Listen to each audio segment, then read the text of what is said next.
지금까지 말씀드린 것이요, 바울의 복음이 하나님 나라 복음이다. 그것이 로마서 1장 3절과 2, 3, 4절에 담겨 있다.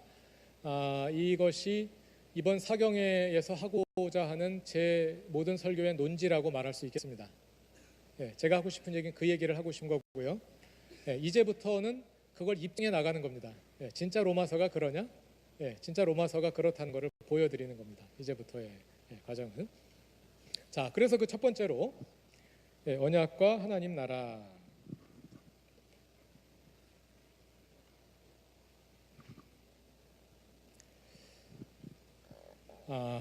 로마서의 중심 문제와 중심 주제가 무엇이냐? 이것이 로마서 연구의 계속된 질문거리입니다.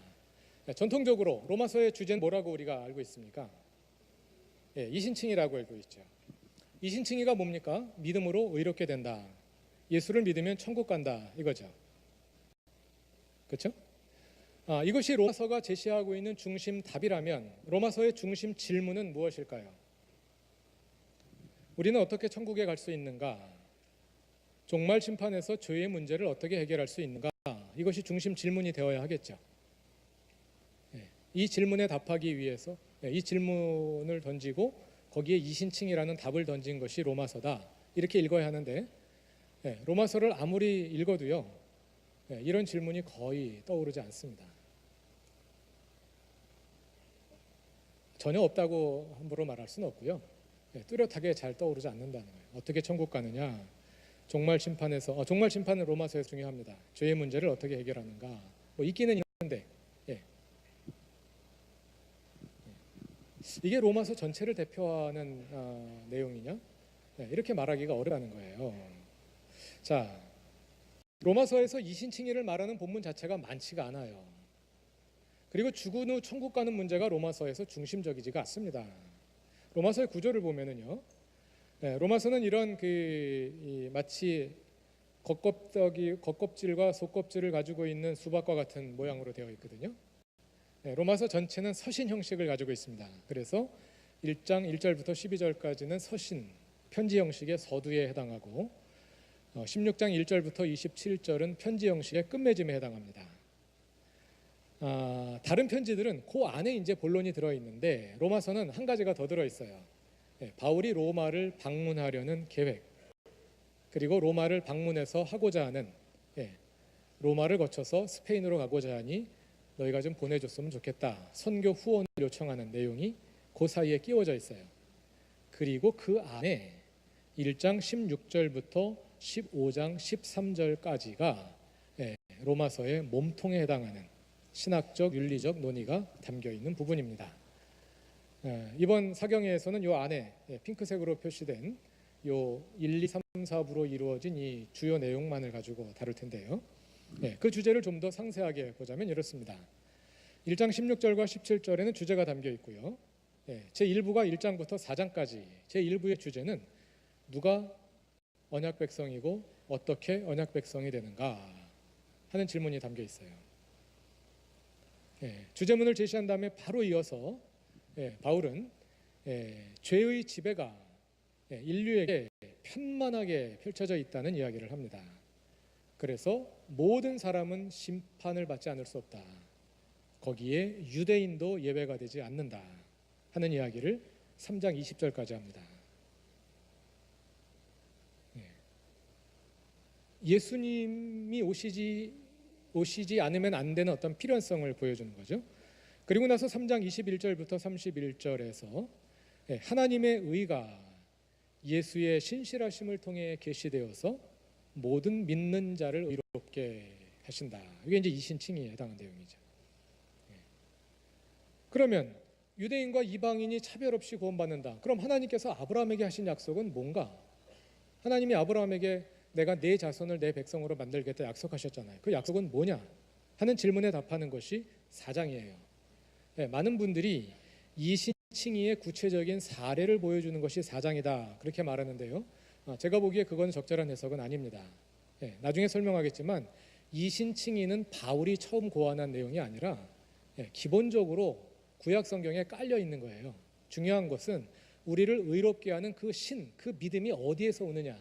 율법이 아니라 예수 그리스도다. 그게 바울이 하는 얘기거든요. 4장은 유대인과 이방인이 동일하게 구원받는다면 하나님이 아브라함에게 하신 약속은 뭐냐? 이 질문에 답하는 거예요.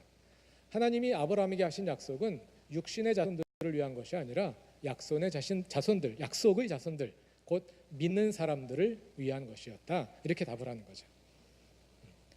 자, 그리고 나가지고 2부로 넘어가면 그 언약 백성이 어떻게 살아야 하는가, 구원의 완성을 향하여 나아가는 그 삶의 원리를 보여줍니다. 영광의 소망을 향해 나가는 거죠. 성령의 이끄심을 따라.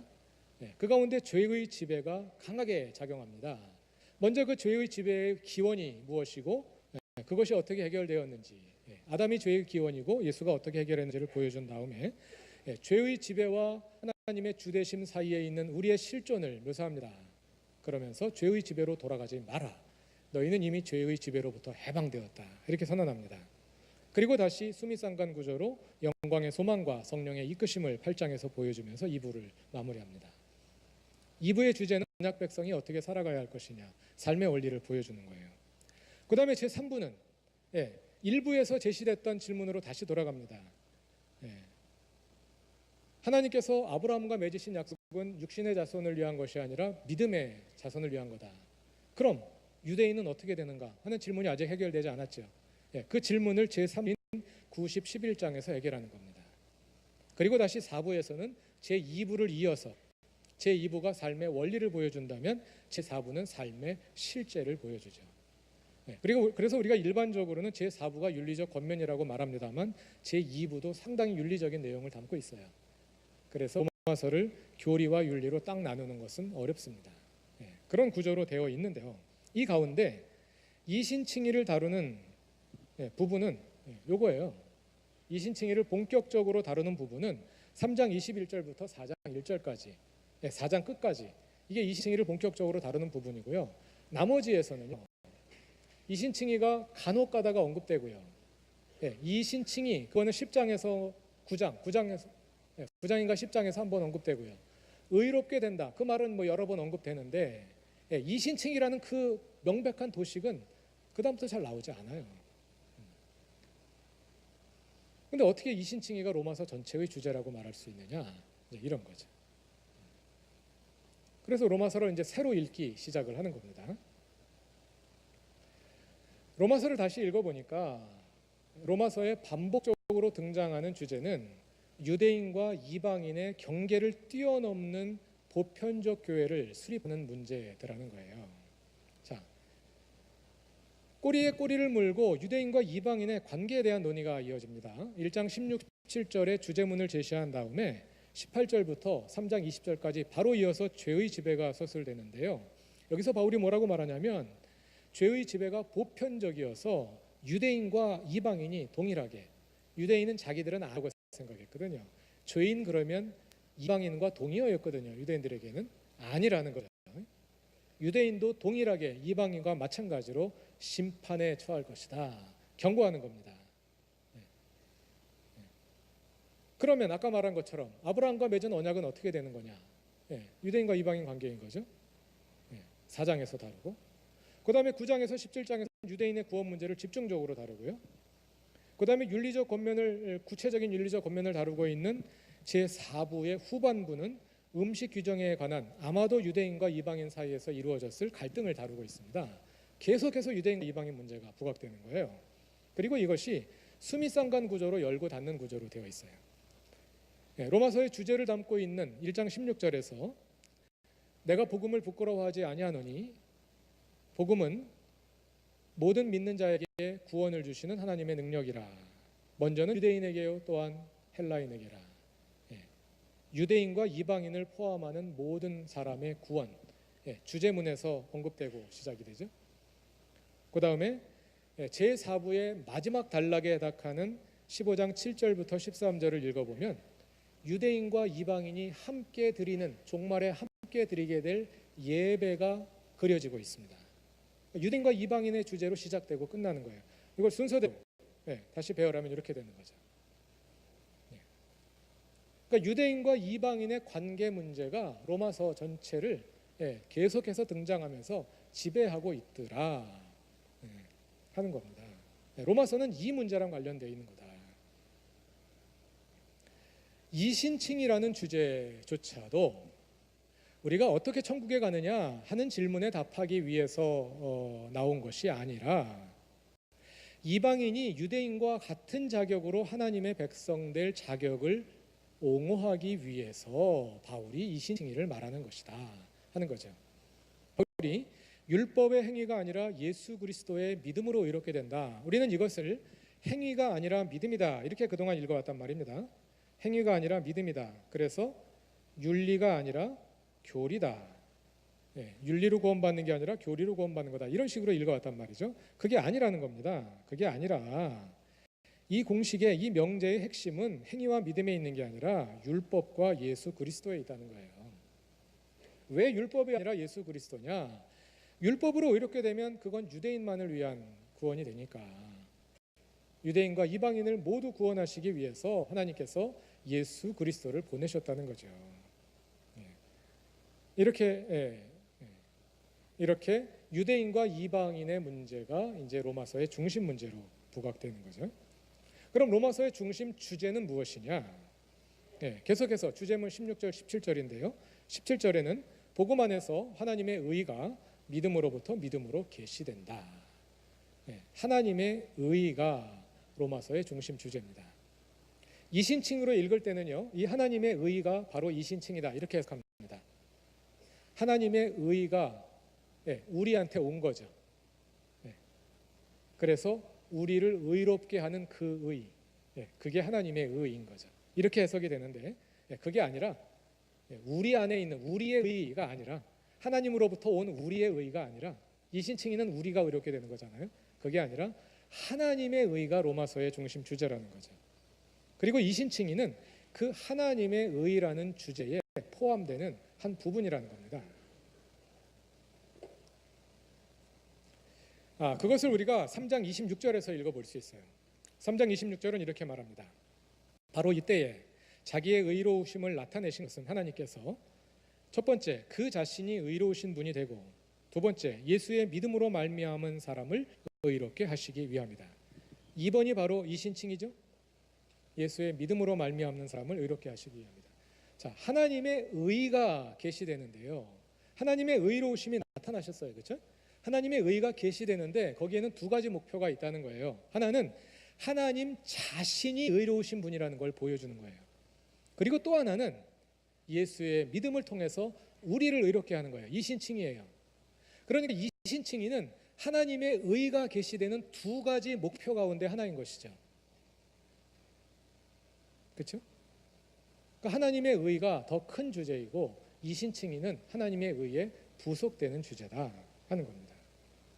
자, 이렇게 로마서의 중심 문제는 유대인과 이방인의 관계 문제이고 로마서의 중심 주제는 하나님의 의다. 그럼 이 두 가지는 어떻게 연결되느냐? 이 두 가지를 연결하는 것이 바로 언약입니다. 언약으로 연결이 되는데요. 자, 언약 여러분들 잘 아시죠?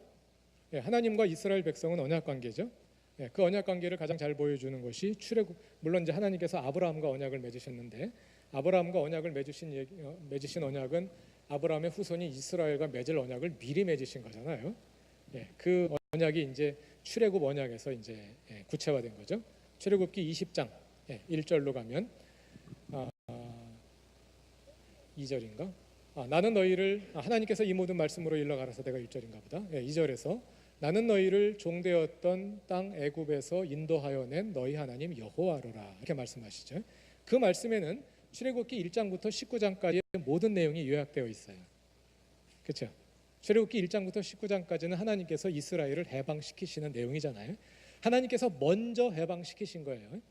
이스라엘이 하나님한테 해방시켜 달라고 부탁하지 않았어요. 그때 이스라엘은 하나님이 누군지도 몰랐어요. 430년 동안 애굽에서 살면서 하나님이 누군지도 몰라요. 잊어버렸어요. 모세가 떨기나무에 가가지고 하나님 누구냐고 물어보잖아요. 하나님이 가르쳐줘도 갸우뚱하잖아요. 가라 그래도 안 가잖아요. 왜? 그 하나님을 어떻게 믿어요? 430년 만에 나타났는데 이 하나님을 믿어가지고 될지 안 될지 알 수가 없잖아요. 반면에 파라오는 입증된 신이잖아요. 그러니까 모세가 안 가는 거예요. 믿을 수가 없으니까. 여러분 같으면 가겠어요? 누군 줄 알고 갑자기 나타나가지고 가려니까 그런 상황이란 말이에요. 근데 하나님이 갑자기 나타나고 이스라엘을 해방시키신 거지, 이스라엘 해방시켜 달라고 부탁한 것도 아닌데 하나님이 먼저 구원하십니다. 구원은 하나님이 먼저 일으키시는 거예요. 이렇게 다 구원해놓고 20장 2절에서 요약하는 거지. 나는 너희를 애굽 땅 종되었던 집에서 인도하여 낸 너희 하나님 여호와이다. 나 외에 다른 신을 섬기지 말라. 율법을 주는 거예요. 이게 뭡니까? 하나님 먼저 그분의 주 되심의 행위를 다 구원을 하는 다음에 너희가 나 너랑 언약 관계를 맺고 싶다. 나랑 언약 맺을래? 그럼 율법 지켜. 그럼 너는 내 백성이 되고 나는 너희의 주님이 되는 거다. 이렇게 해서 언약 관계가 맺어진 거예요. 그렇죠?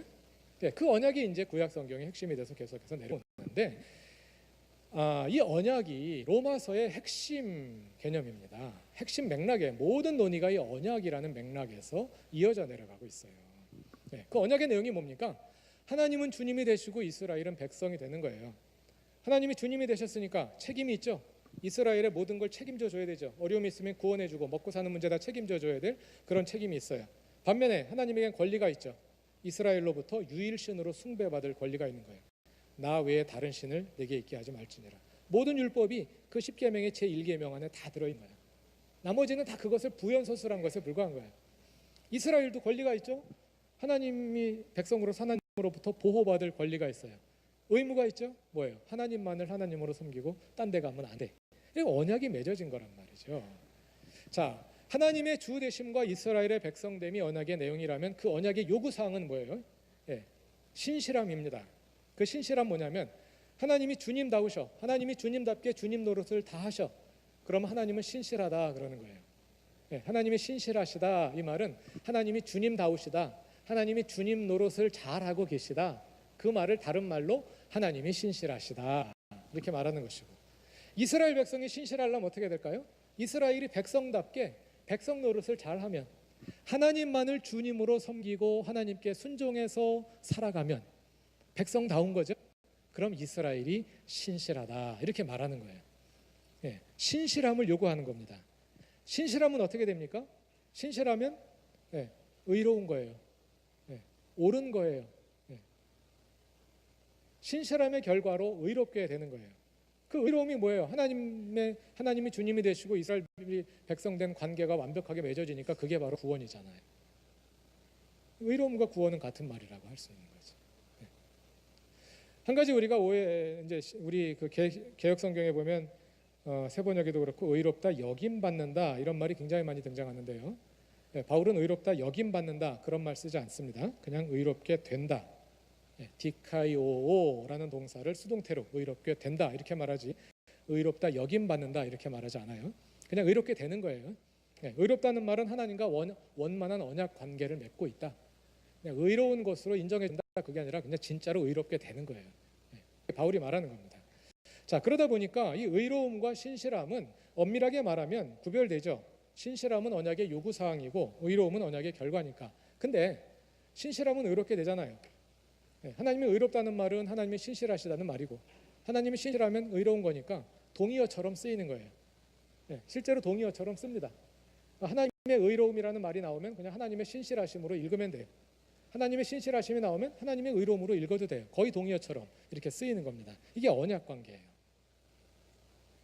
자, 그런데 다시 중심 문제와 중심 주제로 돌아오면, 중심 문제는 유대인과 이방인의 관계, 중심 주제는 하나님의 의인데, 자, 원래 언약은 하나님께서 유대인과만 맺으신 거잖아요. 그런데 바울이 뭐라 그래요?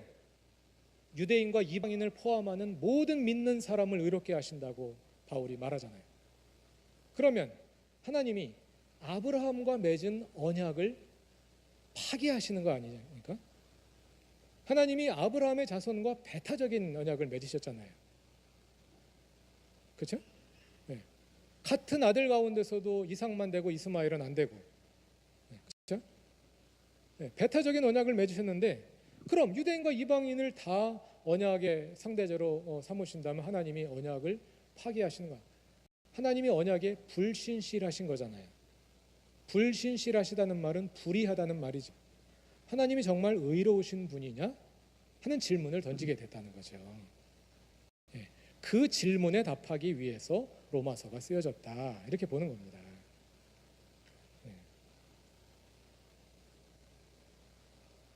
우리가 이제 전통적으로 이해해 올 때는 율법의 행위가 아니라 예수 그리스도의 신실하심으로 이렇게 된다. 이 말을 어떻게 이해했느냐면 율법의 행위라는 말을 윤리적 행위로 이해를 했던 거죠. 윤리가 아니라 교리로 구원받는다 이렇게 이해해 왔는데 그런 뜻이 아니다. 이 말은 윤리를 부정하는 것이 아니라 유대인의 특권을 부정하는 것이다. 율법의 행위로 이렇게 되면 유대인만 이렇게 될 수 있으니까 유대인의 특권을 부정하는 것이다. 그러므로 이신칭이라는 주제를 하나님의 의라는 주제로 포괄해야지 로마서를 좀 더 온전하게 읽을 수 있다. 이제 이렇게 말할 수 있는 거예요. 자, 그러면 하나님의 의라는 주제를 가지고 다 읽을 수 있느냐? 그걸로도 포괄되지 않는 내용들이 있습니다. 그건 뭐냐면요. 언약 백성의 삶의 원리를 말하는 제2부에는 유대인과 이방인의 관계라는 주제가 거의 나오지 않아요. 뭐 전혀라고 말할 수도 있어요. 이게 로마서의 구조란 말이에요. 그 가운데 2부. 그러니까 유대인과 이방인 관계랑은 무관한 그런 주제란 말이지. 그러니까 하나님의 의로 읽으면 제2부는 빼놓고 읽게 되는 결과가 된다는 거예요. 하나님의 의라는 주제도 로마서 전체를 포괄할 수 있는 완벽한 주제는 아니다. 그럼 어떻게 더 큰 주제를 우리가 찾아낼 수 있을까? 언약이란 무엇입니까? 하나님이 주님이 되시고 이스라엘은 그분의 백성이 되는 거죠. 그러니까 한마디로 줄이면 하나님의 주되심이잖아요. 언약이 바로 하나님의 나라네. 그렇죠? 신실함. 하나님이 주님으로서 주님 노릇 잘하는 게 신실한 거고 우리가 하나님의 주되심을 이루는 것이 신실한 것이고 그러니까 언약과 하나님의 나라는 같은 거란 말이에요. 그렇다면 이 언약이라는 주제를 유대인과 이방인이라는 주제에 국한시키지 말고 하나님의 나라라는 더 큰 주제에 유대인과 이방인이라는 주제를 포함시키면 로마서 전체를 다 읽을 수 있는 거 아니냐 이거죠. 그래서 나온 구조가 이 구조예요. 언약이라는 틀에서 읽는데 그 언약이라는 틀을 유대인과 이방인의 관계라는 작은 주제에 국한하지 않고 하나님의 나라라는 그 본래적인 그 틀을 유지하면서 로마서를 읽게 되면 제1부는 누가 언약 백성이냐, 어떻게 언약 백성이 되느냐 하는 질문을 다룬 것이 되고 제2부는 그 언약 백성은 구원의 완성을 향해 나아가는 그 일생에서 어떻게 살아가야 하느냐 그 삶의 원리를 보여준 내용이 되고 제3부는 제1부에서 이어지는 언약 백성 이스라엘의 문제를 더 심어서 다룬 것이고 또 제4부는 언약 백성의 삶의 실제를 다룬 것으로 우리가 읽을 수 있지 않느냐. 하나님의 나라라는 이 틀이 로마서 전체를 품을 수 있는 그런 주제가 되는 것 아니냐 하는 이제 제안을 하는 겁니다. 그래서 이번 사경회는요, 사실 이 로마서를 읽을 때는요, 유대인과 이방인이라는 주제를 빼놓고 읽기가 어려워요. 이게 워낙 중심적인 문제이기 때문에. 그럼에도 불구하고 이 주제를 다 다루다 보면 뭐 진도가 이미 늦어졌는데 뭐 한도 없거든요. 그리고 이번 사경회에서 제가 말씀드리려는 가장 핵심적인 그 논지는 로마서의 복음이 하나님 나라의 복음이라는 것을 보여드리는 것이기 때문에 하나님의 나라라는 이 주제에 집중해서 유대인과 이방인 주제도 그것과 관련되는 한도 내에서 다루도록 그렇게 하겠습니다. 그리고 여러분들이 이제 질문을 보내주시면 그 질문을 제가 그 앞으로 이어지는 예배에서 설교하기 전에 먼저 질문에 답을 드릴 건데 그 질문도 일단은 질문이 많을 경우에는 이 주제에 가까운 것으로 추려가지고 답을 드리도록 하겠습니다. 뭐 없다면 다른 뭐 얘기도 다룰 수 있고요. 근데 이 얘기도 하기도 바쁠 거예요. 할 얘기가 너무 많거든요. 자, 이제 한 가지 주제만 더 하고 오늘 그 설교를 마무리하기로 합시다. 계속해서 얘기 나왔던 옛관점, 새관점에 대한 이야기예요. 옛관점, 새관점 얘기는 많이 들으셨는데 뭔지 잘 모르시겠죠? 이 옛관점과 새관점은 바울 당시 유대교가 어떤 종교였느냐 하는 이 질문과 관련되어 있는 겁니다. 전통적으로요, 바울 당시의 유대교는 율법주의 종교였다. 이런 식이 지배적으로 우리에게 있어요. 우리 다 그렇게 생각하죠? 그래서 바울이 주장한 건 뭐냐? 유대인들은 율법을 준수하는 윤리적인 행위, 완전한 윤리적인 행위를 통해 구원에 이룰 수 있다고 믿었지만 바울은 그것은 불가능하다. 그것을 부정하고 십자가의 속죄를 믿는 것 외에는 구원받을 방법이 없다 하고 주장했다고 우리가 이해해 온 거죠. 여기에 나와 있는 이런 유대인들의 모습은요, 유대교에 대한 어떤 철저한 연구를 통해 나오는 것이 아니라 이 바울의 복음으로부터 거꾸로 유추해낸 겁니다. 바울의 복음을 이렇게 이해하고 나니까 그럼 그 당시 유대교인들은 이렇게 주장했어야 되잖아요. 이렇게 나온 겁니다. 그 다음에 더더구나 십자가 속죄의 복음을 바울의 중심으로 만든 사람이 다름 아니라 마틴 루터인데요. 마틴 루터의 종교 개혁에 도화선이 된 이슈가 뭐였어요? 로마 천주교회의 업적주의였잖아요. 연제물을 통해서 지옥에 빠진 영혼을 연옥으로 건져 올릴 수 있다. 인간의 행위에 의한 구원의 가능성, 이런 것들을 이제 극복하는 것이 바울에게 있어서는 굉장히 큰 과제였는데 바울이 로마서에서 그걸 본 거죠. 바울이 바로 그런 유대교인들과 싸웠구나, 이렇게 이제 읽게 된 겁니다. 그러니까 마틴 루터에게는 또 한 가지 큰 문제가 있었는데 그거는 해결할 수 없는 심각한 죄책감이었어요. 그 죄책감을 어떻게 해결할 것이냐, 그 죄책감을 로마서 1장 17절에서 발견한 거죠. 그래서 마틴 루터가 발견한 복음은 죄책감을 해결해 주는 복음이에요. 우리가 지은 죄를 해결해 주는 복음, 십자가의 속죄를 통해서 그 죄가 해결되는 거죠. 이렇게 마틴 루터가 발견한 복음은 마틴 루터가 처해 있었던 그 문학하고 밀접한 관계가 있습니다. 그거는 마틴 루터가 틀렸다는 이야기가 아니라 오히려 반대예요. 그 시대가 꼭 필요로 하는 메시지를 바울이 루터가 복음서에서 바울 서신에서 발견한 거예요. 그래서 그것이 종교개혁의 도화선이 된 거죠. 근데 그것이 이제 마틴 루터와는 전혀 상황이 다른 오늘날 돌아보니까 그게 맞나 하는 질문을 다시 던지게 된다, 그런 얘기입니다. 어쨌든 전통적으로는 유대교를 이렇게 이해해 왔는데 그 이후에 특히 20세기 들어서 유대교에 대한 연구가 심층적으로 이루어졌어요. 그리고 나서 새로 발견하게 된 거예요. 1977년에 E.P. 샌더스가 파울 앤드 팔레스티니안 주다이즘이라는 책을 썼어요. 바울과 팔레스타인 유대교라는 책을 썼는데 제2성전 시대, 제2성전 시대는 우리가 보통 신구약 중간 시대라고 부르는 그 시대입니다. 신구약 중간 시대 그러면 그게 언제부터 언제까지인지 정하기가 꽤 어려워요. 왜냐하면 구약 성경이 끝나기 전에 신약 성경 기록이 시작됐거든요. 엄밀하게 말하면 신구약 중간 시대란 없어요. 그러니까 구약이 언제부터 신약 언제까지 이런 문제가 생기기 때문에 요즘엔 그런 말 안 쓰고 제2성전 시대, 제2성전이란 누가 세운 겁니까? 포로들 잡혀 갔다 온 다음에 스룹바벨이 세웠나요? 맞나요? 그 성전을 제2성전이라 그러죠. 그 제2성전을 헤롯이 중건했고 AD 70년에 이제 로마가 성전을 무너뜨렸잖아요. 그 성전이 서 있던 시대, 제2성전 시대라고 부르는데 제2성전 시대의 유대교를 연구해 보니까 유대교가 율법주의가 아니더라는 거예요. 그 당시 유대교는 율법을 철저히 준수해서 구원받는다고 가르치지 않았다는 겁니다. 그게 아니라 구원은 철저히 하나님의 은혜로 받는 거예요. 아까 출애굽기 20장 설명했잖아요. 하나님이 먼저 구원하시는 거예요.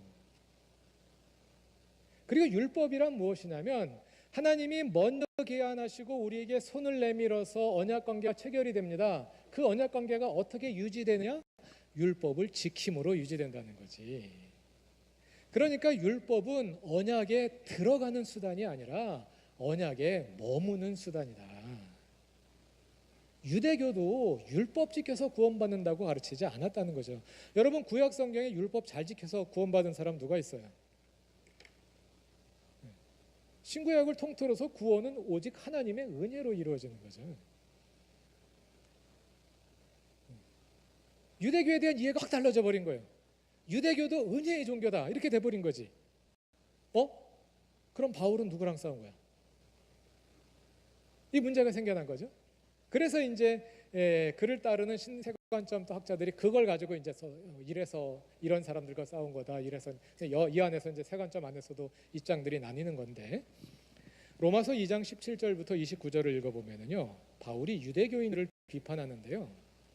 유대교인들을 뭐라고 비판하냐면 너희가 율법을 자랑하기만 할 뿐 지키지는 않는다 이렇게 비판해요.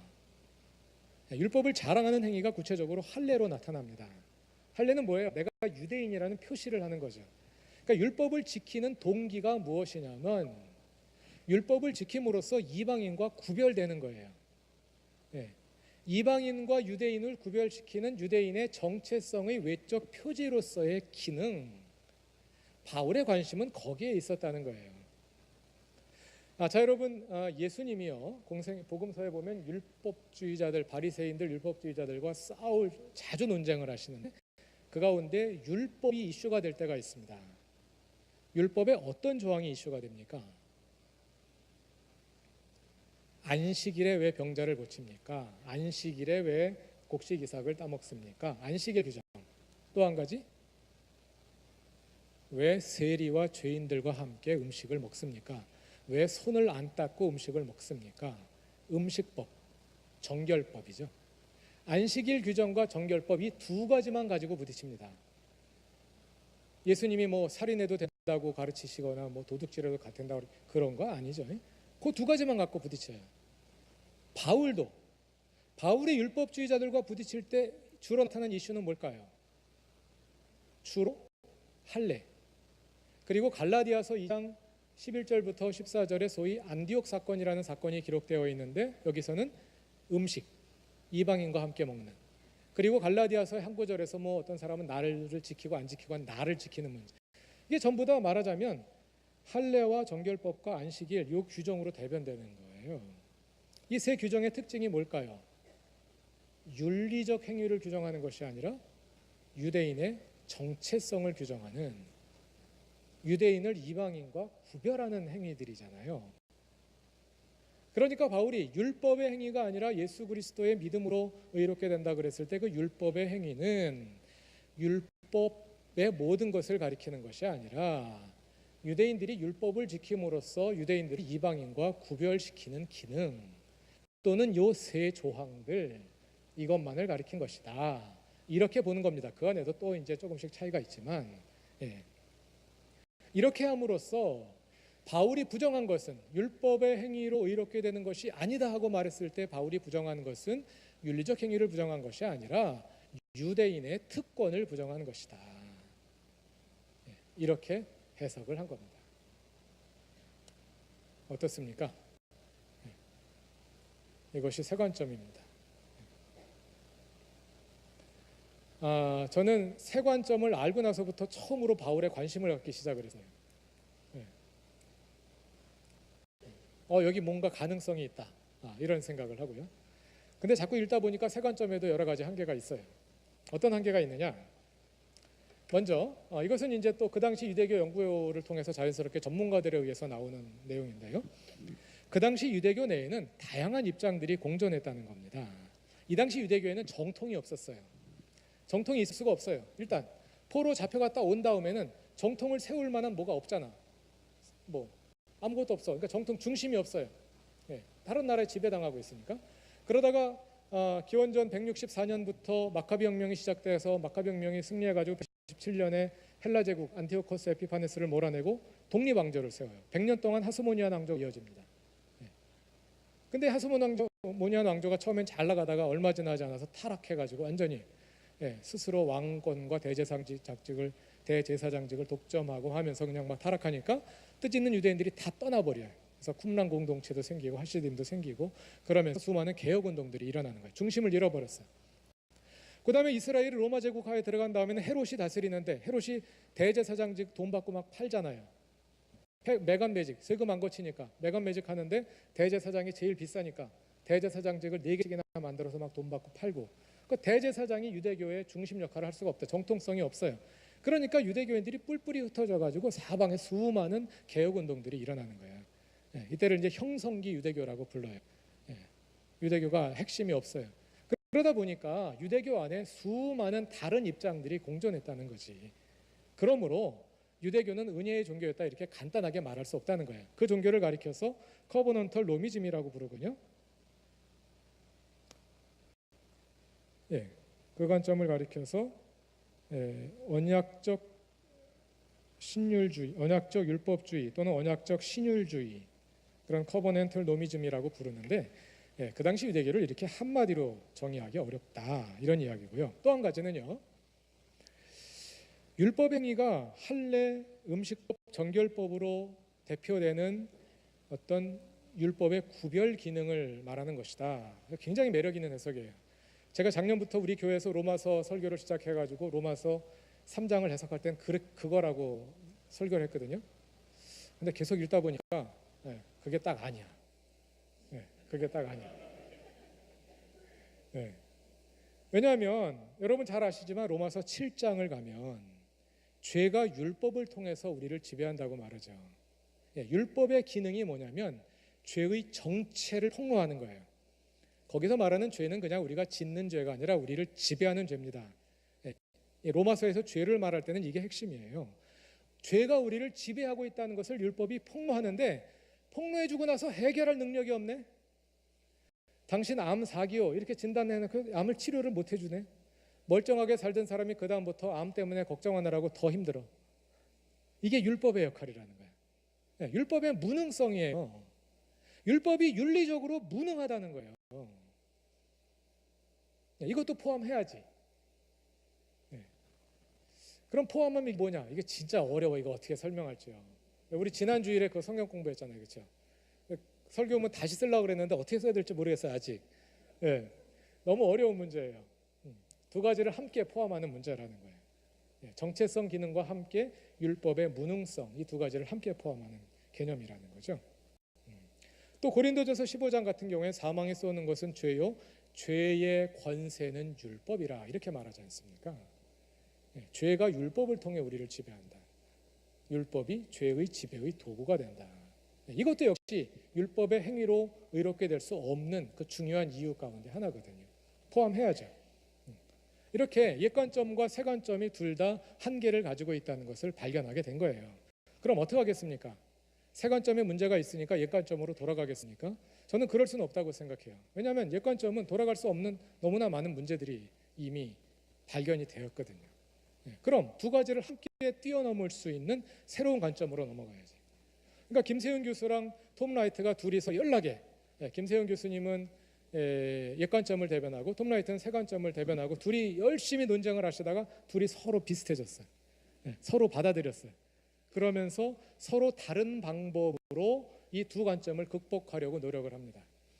톰 라이트 같은 경우에는 옛관점의 특징은 하나님의 구원을 법정적인 관점으로 보는 거고요. 새관점의 특징은 관계적 관점으로 보는 건데, 톰 라이트 같은 경우에는 관계적 관점을 주로 하는 연구에 법정적인 관점을 끌어옴으로써 옛관점과 새관점의 조화를 시도하고 있고요.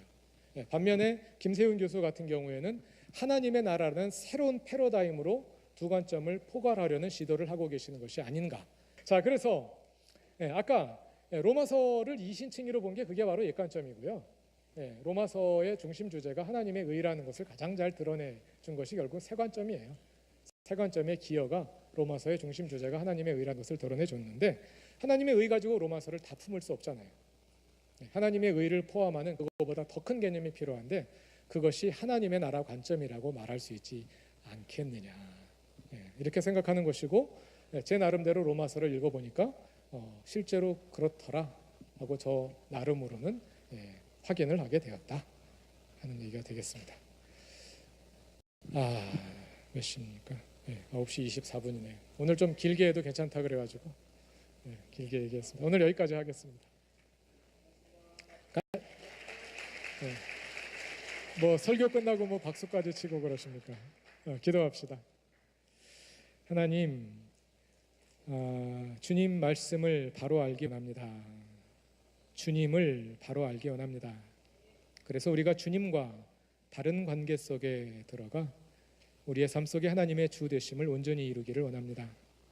우리가 신학대학원에 와서 이렇게 열심히 공부하고 고민하고 노력하는 이 모든 것들이 결국은 우리를 하나님에 대한 더 깊은 알므로 이끌고, 알면서 끝낼 뿐만 아니라 하나님과의 더 깊은 관계로 이끌어지기를 원합니다. 하나님 인도하여 주시고 우리가 온전히 하나님께 이끌리게 하옵소서. 오늘 밤도 하나님께서 인도하셔서 남아있는 기도회와 또 밤까지 인도하여 주시고 또 새벽에 밝은 얼굴로 만나서 또 함께 주님의 말씀 묵상할 수 있게 하옵소서. 예수님의 이름으로 기도드립니다. 아멘.